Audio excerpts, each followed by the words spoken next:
Saya memilih kampus Unpam karena kampus ini udah cukup terkenal di bidang ekonomi dan bisnis, khususnya akuntansi.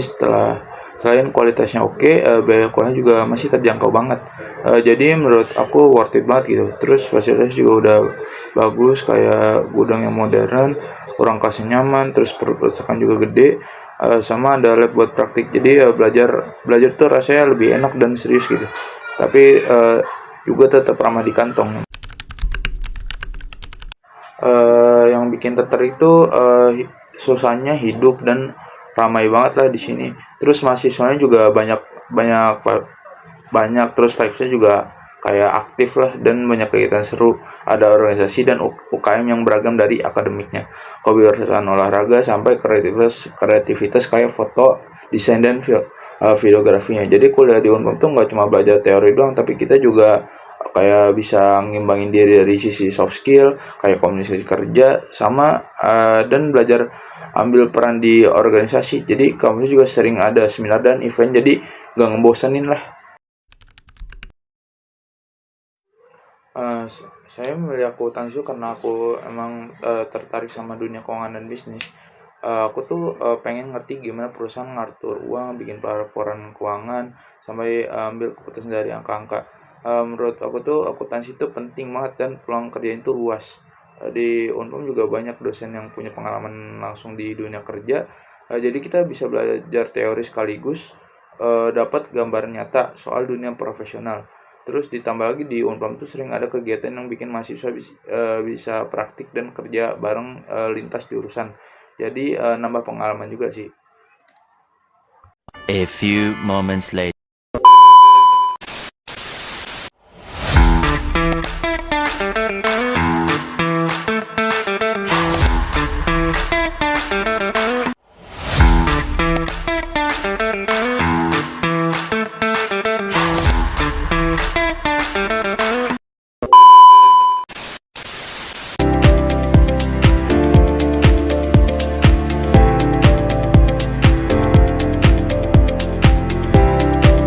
Materi yang pertama kita akan membahas tentang keputusan investasi modal.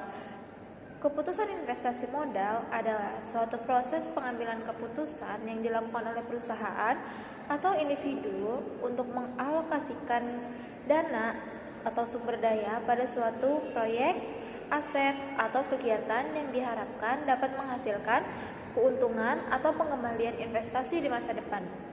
Lalu untuk tujuan utama dari keputusan investasi modal ini adalah untuk meningkatkan nilai perusahaan, menghasilkan arus kas yang positif, dan mencapai tingkat pengembalian yang memadai. Keputusan investasi modal juga melibatkan analisis dan evaluasi terhadap berbagai alternatif investasi yang tersedia dengan mempertimbangkan faktor-faktor seperti yang pertama, proyeksi arus kas. Itu untuk mengevaluasi proyek arus kas yang diharapkan dari investasi, termasuk penerimaan kas dan pengeluaran kas yang terkait dengan proyek tersebut. Yang kedua ada tingkat pengembalian atau return on investment. Itu menghitung tingkat pengembalian yang diharapkan dari investasi untuk memastikan bahwa investasi tersebut menghasilkan keuntungan yang memadai. Yang ketiga, ada resiko. Menilai resiko yang terkait dengan investasi, termasuk resiko bisnis, resiko pasar, dan resiko finansial. Yang keempat, ada biaya modal. Biaya modal ini memperhitungkan biaya modal atau tingkat bunga yang harus dibayar atas modal yang digunakan untuk investasi. Yang kelima, ada periode pengembalian modal atau payback periode. Ini tuh menganalisis berapa lama sih waktu yang diperlukan untuk mendapatkan kembali modal yang diinvestasikan. Yang keenam, ada nilai waktu uang. Mengingat nilai waktu uang ini yaitu prinsip bahwa uang yang diterima di masa depan memiliki nilai yang kurang dari uang yang sama yang diterima pada hari ini. Contoh dari keputusan investasi modal itu yang misalnya kayak investasi pada proyek baru, pembelian aset tetap seperti mesin, bangunan, atau tanah.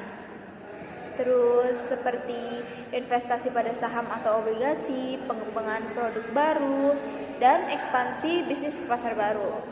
Jadi, Dalam membuat keputusan investasi modal ini, perusahaan atau individu itu perlu melakukan analisis yang cermat dan mempertimbangkan berbagai faktor untuk memastikan bahwa investasi yang kita pilih dapat mencapai tujuan yang menguntungkan. Kedua, itu ada jenis-jenis keputusan investasi modal. Dalam menentukan investasi modal dapat dibagi menjadi beberapa jenis berdasarkan sifat, tujuan, dan dampaknya. Nah, jadi berikut ini ada beberapa jenis keputusan investasi modal yang umum. Yang pertama, itu ada investasi modal dalam peralatan dan mesin. Nah, di keputusan investasi untuk membeli atau menggantikan peralatan produksi, mesin, dan teknologi yang diperlukan untuk operasi perusahaan. Yang kedua, investasi dalam properti dan real estate. Keputusan untuk membeli, membangun, atau mengontrak properti komersial atau real estate. Tujuannya untuk operasional atau investasi.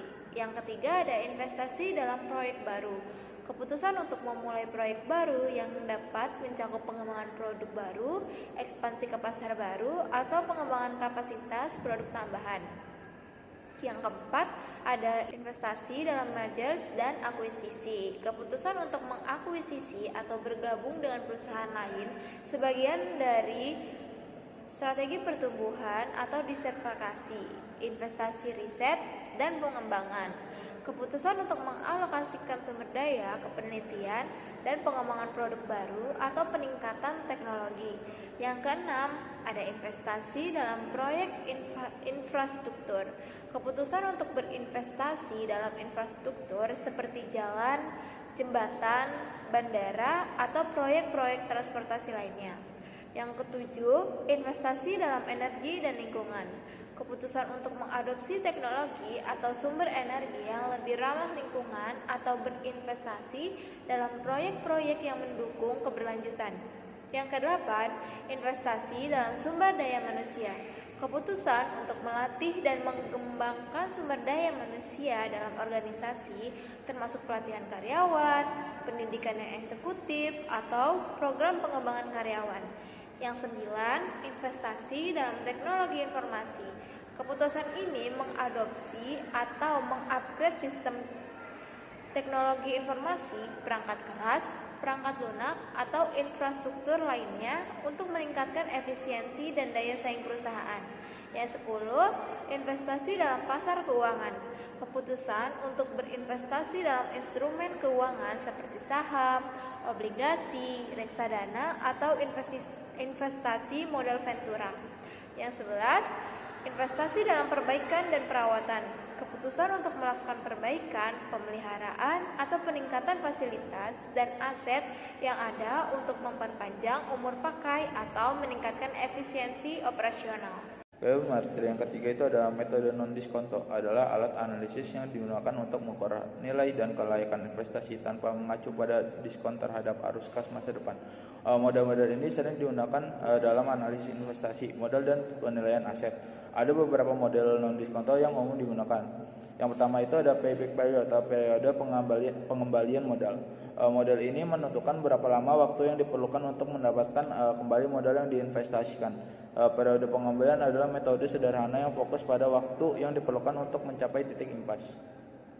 Lalu yang kedua itu ada return of investment atau ROI. ROI mengukur tingkat pengembalian investasi dalam bentuk persentase dari laba bersih terhadap jumlah modal yang diinvestasikan.